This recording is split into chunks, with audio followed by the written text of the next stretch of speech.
Ashtanga Yoga is the practice that I've been doing for over 20 years. I've been getting on my mat and doing Ashtanga Yoga as I learned it from my teachers in South India over and over and over again. It's the reason that I'm speaking with you now, and it's the reason that I'm happier and more peaceful than I ever could have imagined all those years ago when I first stepped on the mat. You might be wondering, what is this Ashtanga Yoga, and is it for me? Maybe you've heard of other styles of yoga that are out there, and you want to know, well, what is so special about Ashtanga that kept me practicing for all these years?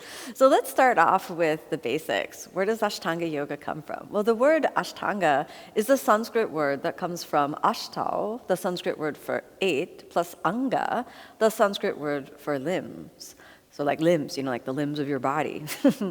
Don't worry, there's no dismemberment in Ashtanga Yoga. The 8 limbs of Ashtanga Yoga are comprised of moral and ethical principles that guide how you show up as a yoga practitioner and then guide you into the work of the inner tradition of yoga that really help you understand that yoga is more than just asanas, that there are moral and ethical principles that guide how you show up for yourself, how you show up for your world, and there are increasingly more subtle practices that the Ashtanga Yoga path actually begins to open your mind, your spirit, and your soul up to. So when we hear Ashtanga Yoga, the word comes from Patanjali's Yoga Sutras. This is a canonical text written approximately 2,000 years ago that my teacher referred to regularly. In fact, Ashtanga Yoga is called Ashtanga Yoga because many people asked my teacher, what style of yoga are you teaching? And he said, I teach Ashtanga Yoga. And what this meant was that he is teaching yoga in the lineage of Patanjali and also as he learned it from his teacher. So Ashtanga Yoga, as taught by K. Pattabhi Jois, who was my teacher, in South India, a small city called Mysore, this style of yoga is a lineage-based practice, which means that to really understand the benefit of the practice, you have to immerse yourself with a teacher who's also steeped in the lineage. While it's possible to learn, say, a series of poses or something like that, the real magic of the practice happens in community.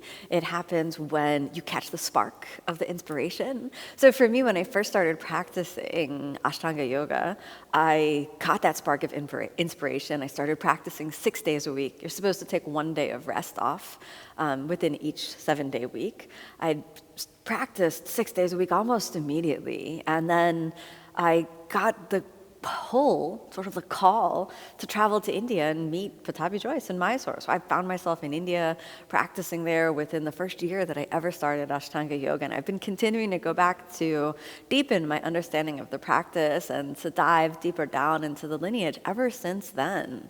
And that maybe is one of the most distinguishing features about this practice, is that as you begin to really go into the practice, it gets deeper and deeper and deeper.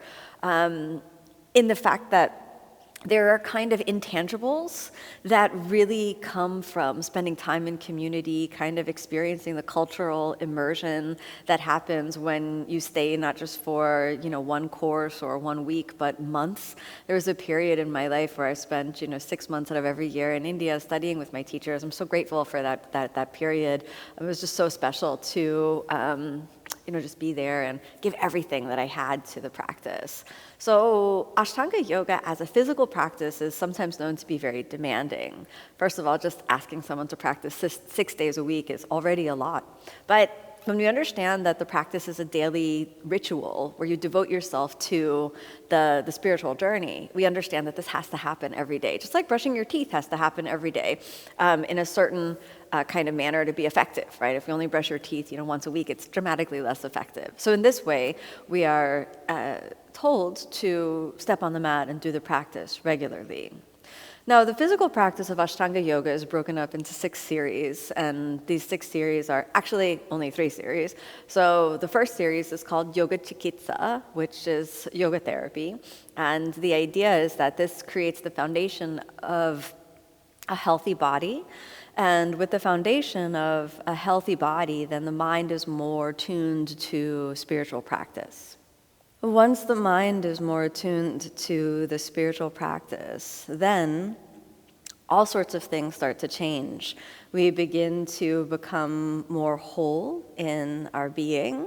We begin to kind of, relax in the body, and we can, find more glimpse of the truth of the spirit within, which is really magical.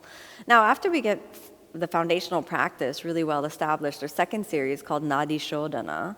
Nadi Shodhana is nervous system cleansing, really working the deeper energetics of the practice. And it can be very confrontational. It can be very challenging, the postures, the asanas.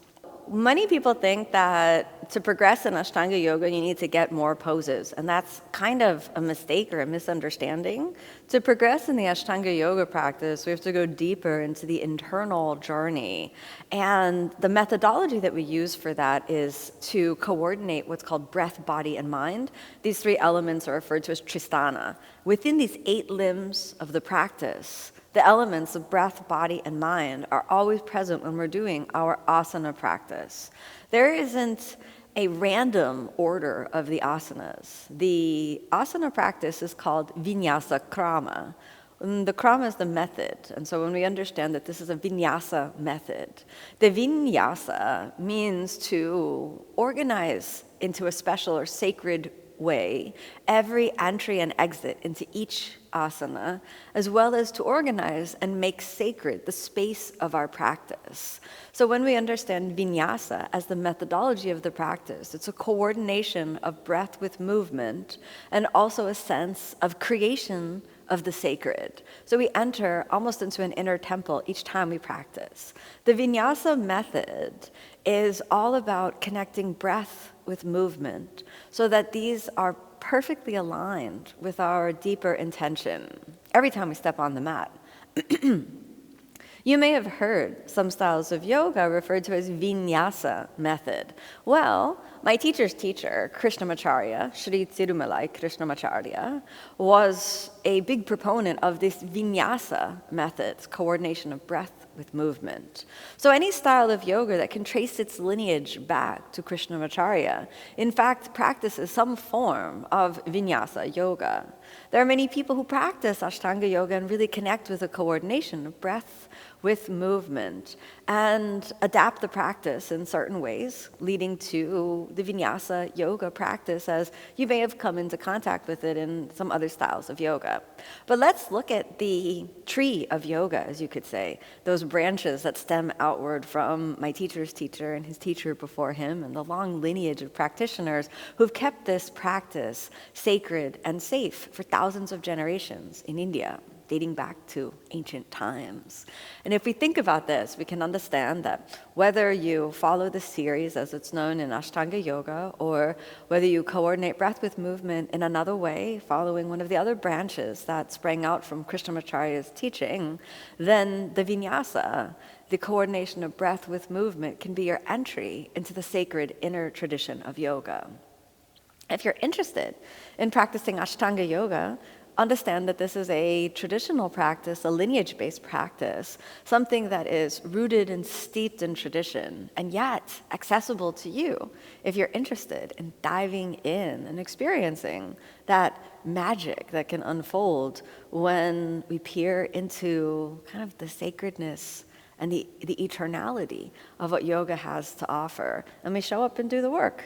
So if you're interested, I hope you catch that spark of inspiration to practice Ashtanga Yoga. You never know, 20 years from now, 30 years from now, you might look back just like I am now and experience so much more peace and so much more happiness than you could have ever imagined possible.